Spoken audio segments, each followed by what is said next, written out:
সংঘর্ষের মধ্যে একটা কাহিনী দেখতে পাচ্ছি যে আসলে অনেকে একজন গে আসছে ইসরায়েলি পতাকা উত্তোলনের জন্য, দেখালে নাকি খারাপ প্রভাব পড়বে। এটা কোনো নিষিদ্ধ পতাকা না, এটা মুসলিম ইউনিটির একটা পতাকা, কিন্তু তারা আমাদেরকে জমিয়ে রাখতে চায়। একটি ছেলে এসে কালেমার পতাকা উড়ন্ত নিয়ে কথা বলাতে কিন্তু এই ক্ষিপ্তটা কিন্তু হয়েছে। আমাদের শরীরে ঘাম ঝরে বলতেছি, কারণ আমরা ওই ফিলিস্তিনে যাই তাদের সাথে যুদ্ধ করতে পারতেছি না। ভদ্রলোক সেজে আসছিল, সবাইকে উনি বলতেছিল সবার মাথা কালো পতাকা দেখে, কেন তোমরা কালো পতাকা তোমরা হচ্ছে যে কেন মাথা দিয়ে রাখছো।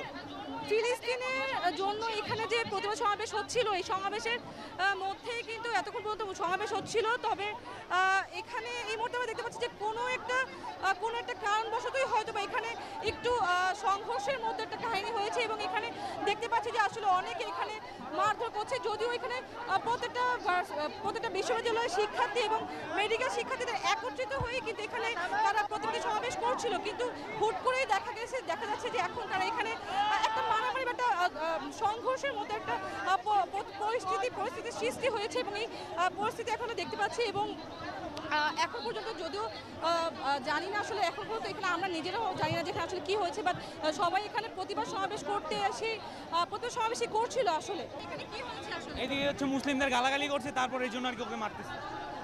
আমরা যতটুকু এই মুহূর্তে আমরা শুনেছি যে আসলে এখানে হয়তো যারা এখানে প্রতিবাদী সমাবেশ গড়ে উঠেছিল এবং যারা প্রতিবাদী সমাবেশ করছিল, এদেরকে হয়তো কেউ অকথ্য ভাষায় কিছু বলেছে বা কোনো কিছু, যে কারণে হয়তো বা এখানে মারামারি হয়েছে, যদিও এটা এখন নিশ্চিত নয়।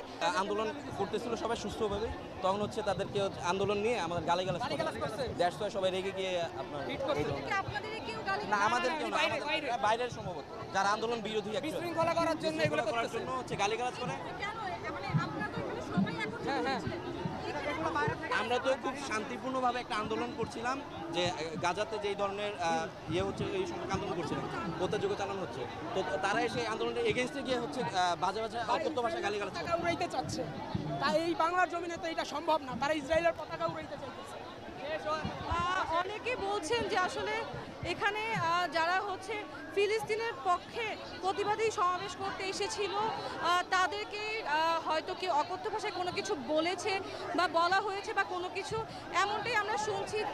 যখন ইসরায়েলি পতাকা উড়ানোর চেষ্টা করা হয়েছে, তখন হচ্ছে তারা এখানে তাকে মারধর করার চেষ্টা করেন, যেখানে যতদূর জানি একজন গে আসছে ইসরায়েলি পতাকা উত্তোলনের জন্য। তো যদি ইসরায়েলের পতাকা উঠায়, সেটা যদি সত্যি হয়ে থাকে, তাহলে আমরা প্রতিহত করবো, আমরা শেষ থেকে ছাড়বো। যেমনটা বলছেন যে অনেকে আমরা শুনছি, আমি দেখি নাই, আমি যেহেতু দেখি নাই তাই আমি এই বিষয়টার উপর শিওর দিতে পারতেছি না। তবে মনে হয় শিওর সাধারণ জনতা তার উপর ক্ষিপ্তছে না। উনি আমাকে বলছে যে আমি ক্যাম্পাসের লোক, এখানে বইয়ের বিশ্বে এই কালেমার পতাকা দেখালে নাকি খারাপ প্রভাব পড়বে। এটা আমাকে বলছে, আমাকে বলছে এটা উঠায় না, এটা খারাপ দেখা যায়। হ্যাঁ হ্যাঁ, উনি আমাকে বলছে যে ম্যাচ হয়েছে। আমি একটু বলি, শোনেন, আমি ছিলাম, আমাদেরকে বলা হয়েছে, এইদিকে দাও পতাকা দাও, কথা বলতেছি। আমাদেরকে বলা হয়েছে যে এই পতাকাটা নাকি উত্তোলন করা যাবে না। তো যারা এই কথাটা বলছে, তারা ইসলাম বিরোধী এবং প্যালেস্টাইনে মুসলিমদের গণহত্যার পক্ষে। আমরা দেখেছি তারা চিহ্নিত, তারা কিছু নাস্তিক বাম শাহবাগী। আমরা এদের বিচার দাবি করতেছি। এই বাংলার মুখে এটা কোনো নিষিদ্ধ পতাকা না, এটা মুসলিম ইউনিটির একটা পতাকা, কিন্তু তারা আমাদেরকে জমিয়ে রাখতে চায়, এই পতাকাকে জমিয়ে রাখতে চায়। আমাকে বলা হয়েছে, আমি নিজের কানে না, আমি আসার পর দেখছি এটা নিয়ে অনেক ঝামেলা হইতেছে। আমি ক্যাম্পাসের লোক, আমাকে বলা হয়েছে এখানে উঠাও না, এটা বইয়ের বিশ্বে এটা খারাপ প্রভাব দেখা যায়। বাইরের দেশের মানুষ এটাকে ভালোভাবে দেখবে না, অন্যান্য দেশের মানুষরা। শুধু ফিলিস্তিনের পতাকা উঠাও, এছাড়া আর কিছু বলা হয় না। কালেমার পতাকা উঠানো না করছে, ফিলিস্তিনের পতাকা উঠানো। হ্যাঁ হ্যাঁ হ্যাঁ, কিন্তু আমরা বলতে চাই, ফিলিস্তিন মুসলমানদের আলাদা কোনো অংশ না, সেটা আমাদের শরীরের একটা অংশ। আমরা কালিমার পতাকা উত্তোলন করবো, এটা আমাদের সামগ্রিক আন্দোলন। সত্যি ঘটনা কোনটি সেটা এখন পর্যন্ত কিন্তু জানা যায়নি।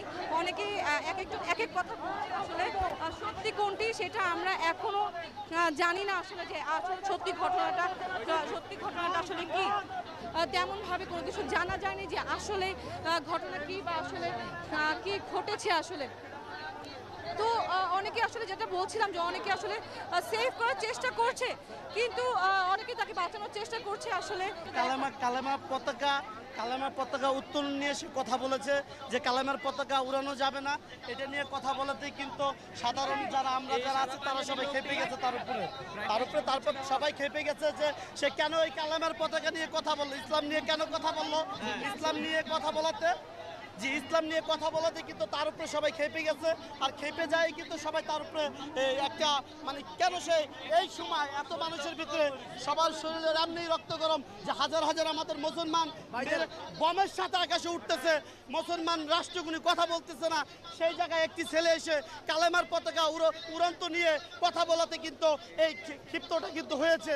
আসলে যদি কালেমার পতাকা নিয়ে যদি সে কথা না বলতো তাহলে হয়তো এটা হতো না, কিন্তু সে কেন যেন এই কালেমার নিয়ে কথা বলে, সে কি আজও কি মুসলমান সেটা কিন্তু আমরা এখনো পর্যন্ত জানতে পারি নাই। আমার মনে হয় সে ইহুদি না হলে সে এই সময় সে কালেমার পতাকা নিয়ে কথা বলতো না, সে ইহুদি দেখে কিন্তু এই কালেমার পতাকা নিয়ে কথা বলেছে। আর তা না হলে কিন্তু এই সময় আমরা আমাদের শরীরে ঘাম ঝরে বলতেছি, কারণ আমরা ওই ফিলিস্তিনে যাই তাদের সাথে যুদ্ধ করতে পারতেছি না, মুসলমান রাষ্ট্রগুলো চুপ থাকতেছে।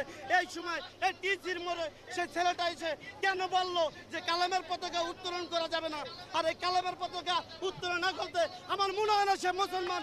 যদি মুসলমান থাকতো তাহলে কথা সে বলতো না। একজন সাদা পাঞ্জাবি পরে ভদ্রলোক সেজে আসছিল এবং সবাইকে উনি বলতেছিল সবার মাথা কালো পতাকা দেখে কেন তোমরা কালো পতাকা তোমরা হচ্ছে যে কেন মাথা দিয়ে রাখছো। তো ওরা বলতেছিল যে এটা হচ্ছে যে এখানে শুধুমাত্র কালেমা লেখা আছে, উনি বলতেছে এখানে কালেমা লেখা নাই, এটা নিয়ে বিতর্কিত করতেছিল। সর্বশেষ উনি বলতেছে যে সাদা পতাকা ওরাও, কালো পতাকার মধ্যে কোনো ধরনের কালেমা লেখা থাকতে পারবে না, তোমরা সাদা পতাকা নাও। এভাবে বিতর্কিত করতে করতে একসময় সবাই মিলে হচ্ছে যে অ্যাগ্রেসিভ হয়ে যায় ওনার উপরে। ওনার সাথে কিছু কিছু হচ্ছে যে ওনার ফ্রেন্ডরা থাকতে পারে, ওনার হচ্ছে যে ক্যাম্পাসের হচ্ছে যে পাওয়ার দেখাচ্ছিল যে আমরা ক্যাম্পাসের, তোমরা কি ক্যাম্পাসের, এভাবে অ্যাগ্রেসিভ মুড হওয়াতে সবাই জনগণ হচ্ছে যে ওনার উপরে হচ্ছে যে উত্তপ্ত হয়ে তারপর হচ্ছে যে একটা আক্রমণ সৃষ্টি হয়।